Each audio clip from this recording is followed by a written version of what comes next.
سلام علیکم. داشتم یه چرخی میزدم توی فضای یوتیوب، بعد با یک تایتل عجیبی برخوردم، ممنتو پدوفیله. خب چرا باید یه نفر، یعنی ایران حواشی چرا باید همچین تایتلیو بزنه؟ خیلی واسم جذاب شد و سوال شد که چرا باید ممنتو پدوفیل، اصلا پدوفیل چرا باید باشه، چی شده؟ بریم با هم ویدیو ایران حواشی رو ببینیم و ببینیم چرا به ممنتو گفته پدوفیل و چه کاری کرده. مثلا اینکه خیلی اوضاعیته. یادتون نره که حتما چنل رو سابسکرایب کنید، ویدیو رو لایک کنید و کامنت بذارید و زنگوله رو بزنید دیگه. نظرتون رو بنویسید که دوست دارید رو چه ویدیویی ریاکت برم. عشق منید و لیتس گو.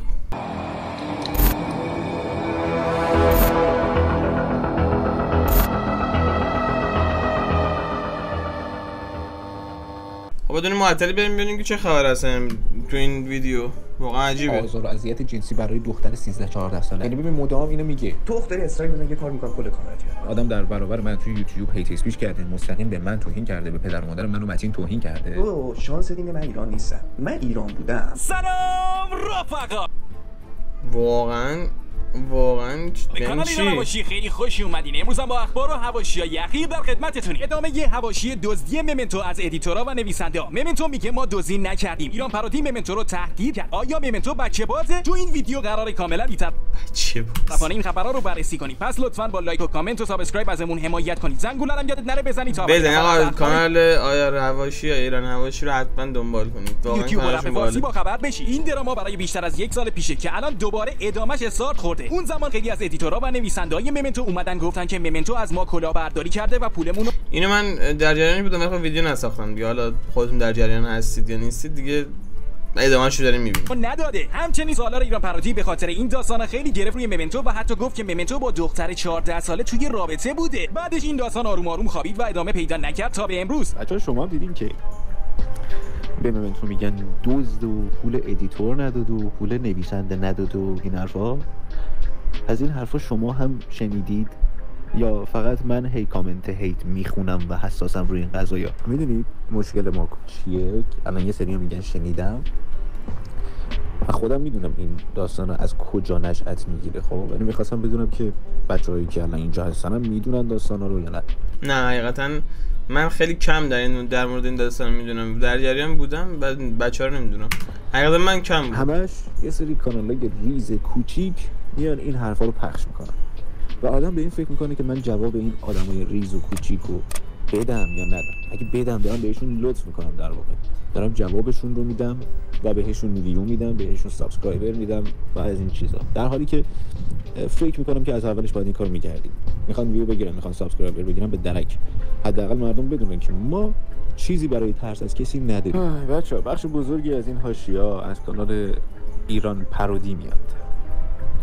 خیلی وقت بود که اسمشو میخواستم نگم ولی دیگه به درک. حالا مثلا ایران پارودی تو نمیگفتی هیچکی نمیشنه. واقعا خیلی هم به نظر من قدیمی‌تره و خیلی قدیمی ایران پارودی. خب اومده 1000 تا ویدیو در مورد ما گرفته، هایلایت در مورد ما توی اینستاگرامش ساخته، خودشو کشت، جر داد، پاره کرد که اینا نمیدونم فلان کردن بیسار کردن، کلی ویدیو در مورد ما گذاشته که همش چرت و پرت خالص. من به این آدم پیام دادم، همینم بهش گفتم، چون میخوام برم رو در رو باهاش صحبت بکنم. یارو کانادا، نمیتونم برم فیس تو فیس باهاش حرف بزنم، ولی تو دیسکورد با همه حرف میزنی. بهش گفتم بیا پشت سر من گو نخور، بیا جلوی من ببینم چی میگی، بتونم جواب تو بدم. وگرنه کاری نداره که منم بشینم پشت میکروفونم زر بزنم این دوزه اون دوزه این. پس این همه چیز گفته که مثلا بیا با هم دیگه صلح کنیم و ازم معذرت خواهی کنیم. بیا ببین من چی بهت میگم. من کسی ترس ندارم، پول کسی هم نخوردم که بخوام بترسم از تو. من بهش پیام دادم بچه‌ها اگه جواب نداد و ترسید و خودش هر کاری کرد دیگه با خودش، شما قاضی باشید. من اینجا میخوام دونه دونه برم سراغ کسایی که در مورد ما حرف زدن و اصلا چرت و پرت پشت سرمون گفتن. خب دونه دونه میخوام بهتون بگم کیا بودن، از کجا میان و چرا. اولیش میشه ایران پارودی. خب دومیش MDV یونین، کانال MDV و سومیش ویپده. خب من دونه دونه تو وایسای پایین برای شما اینا توضیح میدم. کاری با بقیه نداره ولی من ویپد رو خودم دنبال میکنم. واقعا آدم چیزیه، آدم چجوری به منصفیه. خب حق به نظر من ناحق نمیکنه. شاید از سری جا تون میره ولی حق من ندیدم ناحق کنه. تو حرفاشم دقت کنید خودتون متوجه میشید. با دلیل و مدرک صحبت میکنه، صرفا رو فشار صحبت نمیکنه. نمیدونم شاید برن این وایسایی که الان دارم میدم برن ایران حواشی، ولی کاش که برن، کاش همه بشنون، کاش همه بدونن. کانال ایران پرودی میاد چی میگه؟ یه سری تهمت‌های بی اساس، یه سری هیت اسپیچ یعنی صرفا داره فوش میده. یعنی اگر من میخواستم جواب این آدمو بدم باید خیلی منطقی میگفتم آقا این آدم در برابر من توی یوتیوب هیت اسپیچ کرده. الان ببین اینجوری هم حساب کنی خود اینا مثلا از پوتک یه جورایی بالا رفتن. خب بخوای مثلا بگی که آره ما نردبون اینا شده، اینا خودشون هم پوتک نردبونشون بوده. با این پوتک خودم بدم میاد ولی خب این به من توهین کرده، به پدر مادرم منو متین توهین کرده، پس من دیگه حرفی ندارم، لطفا کانالش رو ببرید. آره توهین کردن من کار درستی نیست. به نظر من هر جربسی هر حرفی هست باید از اون منطق سوالش، نه رو فشار که میاد به آدم هر حرفی دهنش در میاد. روش استرایک بزنید و بسته میشد. بیشتر از 3 تا ویدیو در مورد مساخته خیلی راحت بسته میشد. تهمتای این آدم ایناست، اینا فیلن آزار و اذیت جنسی برای دختر 13-14 ساله. یعنی ببین مدام اینو میگه تو ویدیوش، میگه استوری میذاره، میگه آره داستان دختر 14 ساله رو در جریانیم. من همینجوری فکر میکنم بابا دختر 14 ساله کیه؟ چی میگی؟ دختر 14 ساله کیه؟ کی ما آزار و اذیت جنسی انجام دادیم که خودم نمیدونم؟ این یعنی قشنگ یه تهمت بی‌پایه و اساس. شما دزدی، پول نویسنده نمیدید، پول ادیتور نمیدید، پول تامنیل زن نمیدید. بالاخره باید یه جایی اینا میومدن حرف میزدن دیگه. خب آره منم حقیقتا ندیدم که جای حرف بزنم، فقط صرفا گفتن اینو دزدن. حالا بازم میگم مثلا من خودم صحبت ویپیدو شنیدم، رو منطق حرف میزنم. همون آدمایی که اومدن حرف زدن ادیتورها. ولی چه ادیتورایی؟ تو وایس بعدی براتون میگم ام دی یونین دقیقاً کیه، حرفش هم چیه. چون 1 ساعت ویدیو دادن، مطمئنم هیچ کس دلش نمیخواد 1 ساعت ویدیو رو ببینه. ام دی یونین یه سری ادیتوره به درد نخوره. من تو بود به درد نخور که میگم از چه معنا، نه مسئولیت پذیر بودن، نه درست حسابی کار می‌کردن. یه دونه ویدیو رو قرار بود توی هفته برسونن، تو 1 ماه رسوندن. بارها این اتفاق افتاده. با ادیت چیز نیستم بچه‌ها، غریبه نیستم. ما کانال ممنتو رو که زدیم خودمون ادیتورش بودیم.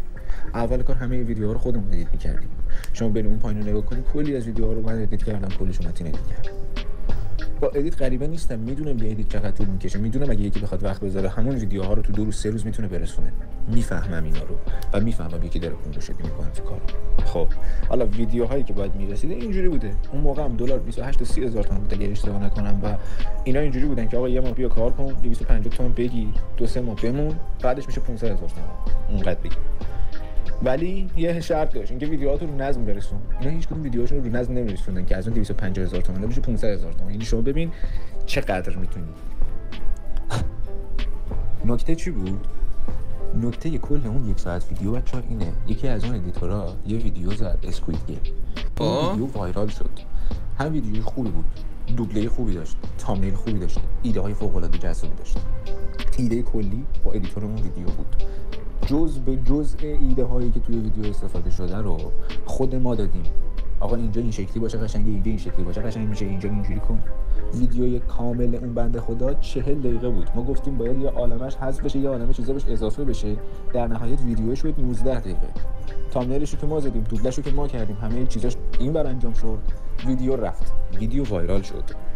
ما قبل از اینکه بخوایم وایرال شدنش رو ببینیم پولش رو پرداخت کردیم. یعنی ما قرارداد داریم، آقا تو میای اینجا کار می‌کنی 250 هزار تومان. خب آره واقعا 250 هزار تومان تو نگرفتی برای اون ویدیو. گفتیم ما چون این ویدیو خیلی خفنه، خیلی زحمت می‌کشه، همین الان تو بدون که ما 500 رو باهات حساب می‌کنیم، با این که هیچی رو نظم نرسوندی. اوکی ویدیویی که اومد بازم گفتیم اوکی 500 هزار تومان هم شاید براش کم باشه، 700 هزار تومان براش زدیم. فشار ادیتور از اینه که ویدیو وایرال شده و بالای 10 میلیون درآورده، در صورتی که ویدیو اومده تو کانال ما. خب میگه آقا شما باید به من خیلی پول میدادید، شما انقدر درآوردید، خیلی باید به من پول میدادید. اینجوری نمیشه. دقیقاً سر همین ول کرد از ممنتو، رفت همون محتوایی که فکر میکرد ویو میخوره رو تو کانال خودش ساخت. و من نمیدونم اگر که اون ویدیو حق تو بود، سهم تو بود و تو انقدر آدم خفنی هستی که میتونی انقدر ویدیوی وایرال درست کنی، چرا دیگه تو کانال خودت از این ویدیو درست نکردی و نتونستی درست کنی؟ کل کانال ام دی یونین رو کل اون 1 ساعت رو براتون تو 3 دقیقه خلاصه کردم. حالا خودتون قضاوت میتونید بکنید دیگه ان شاءالله. اگر این باشه که من حق و ممنتو میدم، چون واقعا هر کسی وظیفه‌ای داره باید طبق وظیفه‌اش عمل کنه. توی این مورد هر چند وقت یه بار میاد یه تیکه ای چیزی به ما میندازه، نمیدونم از کجا داره فشار میخوره، نمیدونم فشار چی بهش میاد. یک بار نمیدونم یه ادمینی داشتیم ما تو کانال تلگراممون اومده یه حرف چیزی به گیا زده. خب بعد این گرفته رو ما شما هموفوبی. ما هموفوب نیستیم. هموفوب یعنی کسی که از گیا میترسه. من از گیا نمیترسم. خودش نمیدونم گیا چیه انقدر بهش برخورده. ببین به خدا ما هموفوب نیستیم، با تو هم کاری نداریم، برو با خیال راحت گی باش. اوکی تموم شد. نمیدونم هر چند وقت یه بار میاد به ما میگه دزد و اینا یعنی چی فلانن و فیسارن و اینا. کشت خودشون اینقدر گفت. آقا ما با تو کاری نداریم، هر چقدر دوست داری برو گی باش، برو از گیا حفاظت کن، نجابت کن، هر کاری میخوای بکن، پرچم LGBT رو بغل کن، ببوس در آغوش بکش. من به خدا نه بهت فحش میدم نه بهت چیزی میگم، من با هیچ کاری ندارم، از دور برات بای بای میکنم. ولم کن دیگه. اون کی تو اینا اینجوری ان. اینم هیچ وقت جوابش ندادم، ولی دلم می‌خواست یه وایسم بگیرم اینو بهش بگم که ما اینجوری نیستیم، بکش بیرون. تو خلاصه بچه‌ها سرجم این کانال هایی که من الان براتون بردم شاید 10 کی نشه. خب حق دارم بهشون تا الان جواب ندم. خب نه حق نداری، باید جواب بدی. به خاطر چی؟ خاطر اینکه بالاخره کونی که میگن که تا نوای چیزکی مردم نگوید چیز. آقا یه چیزی بوده که دارن میگیرن رو 3-4 تا آدم دیگه. بعدش هم حالا من ساب داشتن زیاد دلیل برای نمیشه که تو خیلی خفنی و آدم درستکاری هستی. من جواب اینا دادم که ساب ندارم. دراما همینه. الان من همین که اسم اینا رو بردم بهشون حداقل 1-2 کی ویو دارم. وای مرسی که 1-2 کی ویو داری میدی. وای کار خودم کپیه که همه دوبله های کپیو که مستر بیس خودش اومد حرکت داد، همه چیز کلا جلوشو گرفت. ایران حواشی میاد ویدیو میسازه، اینا باز بولد میشن، میخوان دوباره دهن بکنن، حرف بزنن. تا الانم جوابشون ندادم چون فکر می‌کردم مهم نیستن، ولی وقتی دارم یه سری کامنت یه سری میگیرم آدم فشار میخوره. آقا ما هیچ کار بدی تو زندگیمون نکردیم که بخوایم براش پاسخگو باشیم. اگر هم کار بدی کردیم رفتیم یارو معذرت خواهی کردیم، گفتیم تو رو خدا تو بگو ما چیکار بکنیم تو ما رو ببخشید. خب میگم اگر همچین کاری کرده باشیم رفتیم یارو معذرت خواهی کردیم. چیکار منظورمه؟ یه بار متین با یه دونه از نویسنده‌ها چون واقعا ریده بود بعد حرف زد. بعد آقا من قبولم، بعد حرف زد، ولی بعدش رفتیم ازش معذرت خواهی کردیم. آقا ببخشید ما با شما اینجوری حرف زدیم، بچه بودیم نمیتونستیم، روال کارو بلد نبودیم، مدیریت رو بلد نبودیم، صحبت کردن با آدما رو بلد نبودیم، اینجوری حلش کردیم. ولی اینکه یکی بیاد نمیدونم بگه تو بچه بازی، تو فیلی، تو هموفوبی، گفتی زهرمار، یا بس دیگه. در ادامه ویپد میگه که ممنتو اصلا در حد من نیست جوابشون رو بدم، اینا یه مش دلغک و دزدن. ممنتو در جواب میگه که بچه‌ها این جوابیه که ویپد به توضیحات من داد. فقط فوش. من جواب اینا نمیدم، من در حد اینا نیستم. توی کانال یوتیوب 3کی کانال یوتیوب 3کی خب ببین فقط داره ببین کسی که خب شعور و انسانیت و کلن چی میگن سنجش درست بودن یا حق بودن هر طرفو ربط میده به مقدار ساب کانال یارو، این آدم به نظر من بیشوره. خب بیشوری طرف نمیتونه، به خاطر اینکه ذره اگه شعور داشت میفهمید که حرف حق هیچ ربط به سابسکرایب نداره. یه بچه‌ای که حتی گوشی لمسی هم نداره ازش ممکنه یه حرف حق بزنه، ولی حالا چون مثلا سابسکرایبر این کمتره، این ویپد کمتره، مثلا اون فلان بالا، این کانال دوشه من دارم دنبال میکنم، این کانال 2 هادی سنپای، ولی خب صحبت کرد و فقط فوش داد.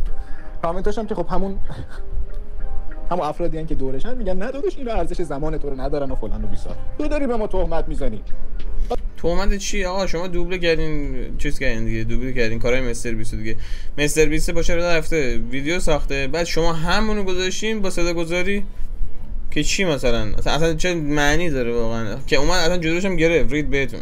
بعد ما دنبال دراما و ویوییم، خودتون هر چی می‌دونید جوابشو بدید، من کامل براتون بس کردین دیگه. یه بار با پوتک دراما و ویو کردین گرفتین، تموم شد رفت دیگه. عشق کنین داره. شما تعریف ویدیوش میگم ساختم. این به جز اینکه اینا دزدن، اینا نمیدونم فیلن هموفوبن، اینا هیچی نداره بگه، به این نتیجه رسید خب پس فوش میدم. آقای با کلاس من مگه چیزی گفتم؟ من گفتم آقا ما با گیا کاری نداریم، اگه میخوای گی کنی برو گی کن، اگه گیی ما نه به تو فوش میدیم نه ضد تویی نه فلان، برو لذت ببر، برو حالشو ببر. انقدر ما جواب یه سری ندادیم فکر میکنن هر چی هر جا بگن ما دیگه هیچی نمیگیم. من دارم پروموتت میکنم بدبخت.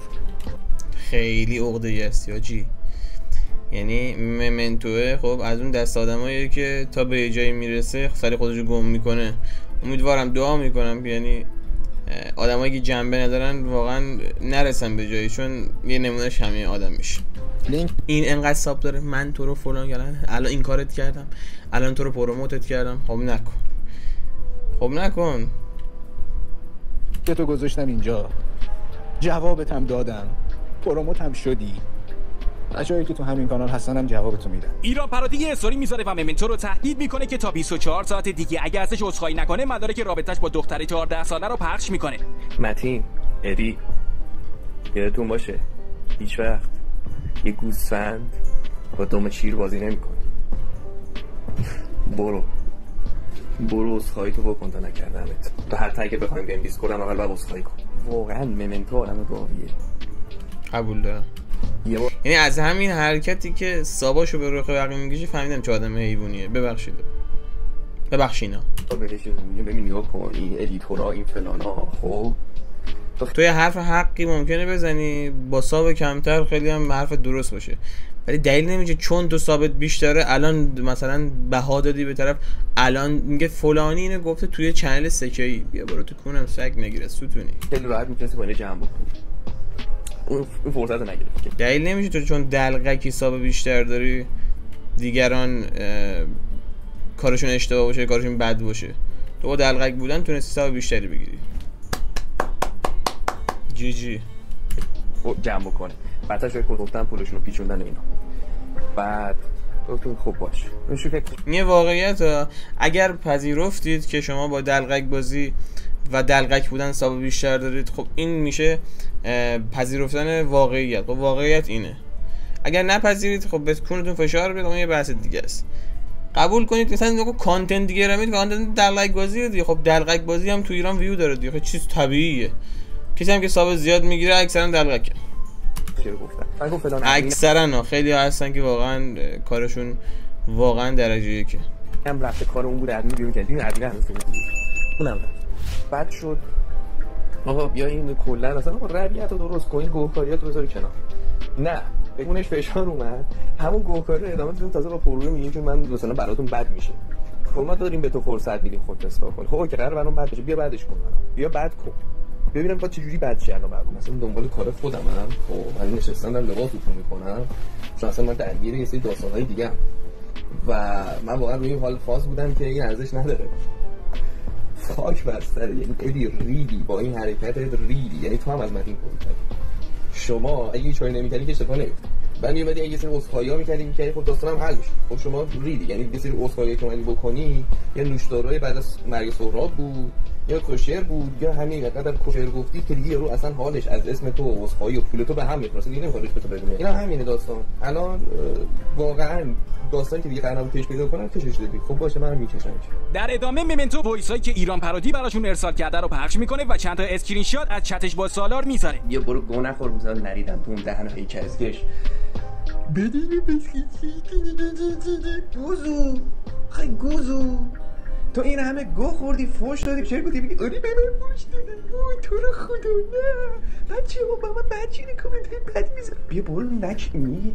ببین تو شانس دینه من ایران نیستم. من ایران بودم الان دولم سیخ بود. خب می اومدم جفتتون میکردم. چه گوهی میخوام دولم سیخ بود نه ایران فرده خیلی خوب.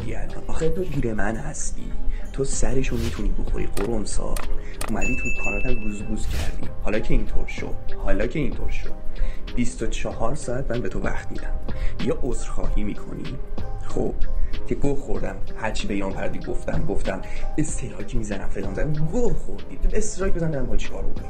تو داری استرایک بزن یه کار میکنم خود کانالت بیاد. چی بزن؟ هیت اسپیچ اصلا نیست داداش، ریدی با تعریف هیت اسپیچ. نمیدونم میخوای چی بگی، میخوای فلان چیزی میخوای رو ببین بکن. تو من پاره میکنم. مدرک مرحله 4 رو گذاشتم واسه این همشو میذارم. همین الان من پاره شده افتادی به خایمانی. 24 ساعت وقت رسوایی کنی. من فقط میخوام بدونم چه مدرکی میخواد رو کنه، چه چت فیکی میخواد رو کنه، چی میخواد بره بسازه تو این 24 ساعتی که وقت گرفته، چون هیچی از ما ندارن، فقط پشت سر هم حرف اضافه چرت و پرت. یک کلمه بهش فوش ندادم، کل وایساش فقط فوشه. من شما رو میکردم اگه ایران بودم، من نمیدونم اینجوری میکردم، شما بین، شما فلانی، شما بیساری. ای کاش ایران بودی عزیزم. اگر هم میخواستم استرایک بزنم کانالای کوچیکی مثل تو رو میبندم. خیلی یارو عقده‌ای. این ممنتو واقعا عقده‌ایه، جدی میگم. حتی اگه حق با اینم باشه من ریدم تو طرز فکرش، واقعا میگم حتی اگر حق با اینم باشه من میرم پشت مقابل این با میستم، چون واقعا آدم عقده‌ایه. پشت آدمای عقده‌ای بنستید. آدمای عقده‌ای چی هستن؟ آدمای عقده‌ای کسایی هستن که اون چیزی رو که دارن به رخ بقیه میکشن. خب اون چیزی رو که دارن به رخ بقیه نمیکشن. مثلا به کسی که شاید زحمت بیشتری میکشه و از تو ثابت کمتر داره و تو با دلقک بازی ثابت بیشتره، بعد به رخ اون میکشی. متاسفم. راحت باش، فوش بده.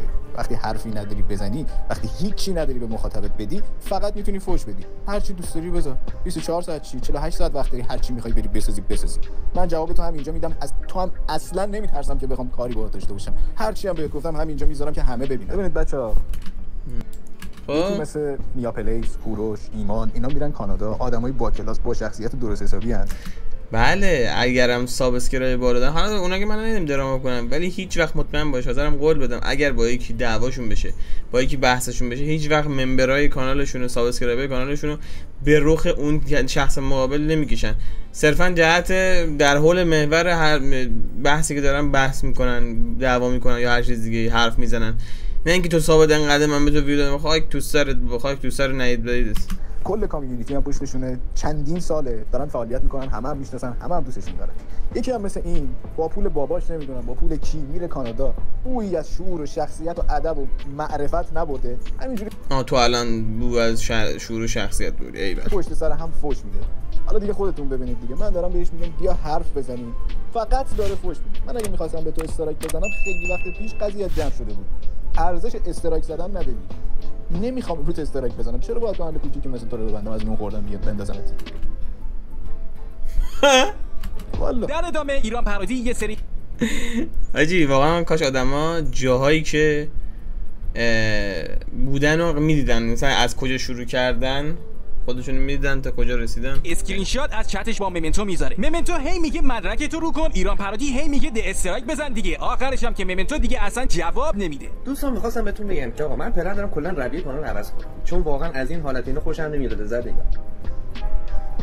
این یکی داره واسه هم میندازه بابا ما اثباتامون رو کردیم، نه تنها اثبات کردیم مدارک نشون دادیم، بلکه واقعا اینا در سطح من نیستن. یعنی مثلا فرض کن یه دگوری مثل متین، یه دگوری مثل اون ادی اسم واقعا ارسلانه، چه میدونم آریا رحمتی، فرشاد، اینا یه مش گدا گشنه که با دزدی و دغل و ملت چاپیدن اومدن بالا، مثلا در حدی فکر میکنن هستن که بیان میگن که آره سالار تو بی ادبی، ته داستان تو بی ادبی، نه اینکه مدارک مشکل داره، نه مدارک رو نمیتونن ایراد بگیرن، تو بی ادبی. رو رویه جدید کانال ما اینجوری میخوام بکنم.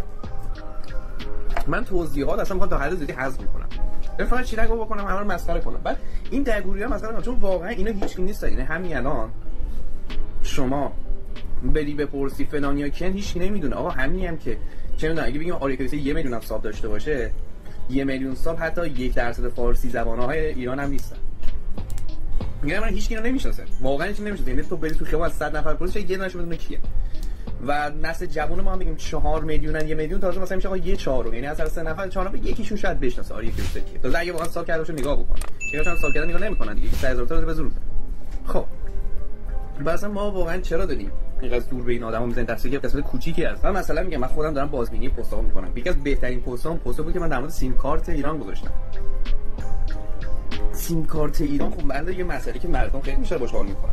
آقا جان وقتی من سطح طنز من، سطح محتواسازی من در حدیه که دوران چیزایی میسازن که اینجوری او ترندشو میتر کنه، یا همون راکو متالمون که من 6 سال پیش ساختم هنوز که تو پیج راکو متال هی دارن میذارن و پشماشون میریزه. خب اگه وقتی من اینقدر محتوام خوبه که اینجوری داره جلو میره، من میفهمم که یکی از بزرگترین اشتباهاتی که کردم این بودش که هی به فاز این دگوریا رقصیدم.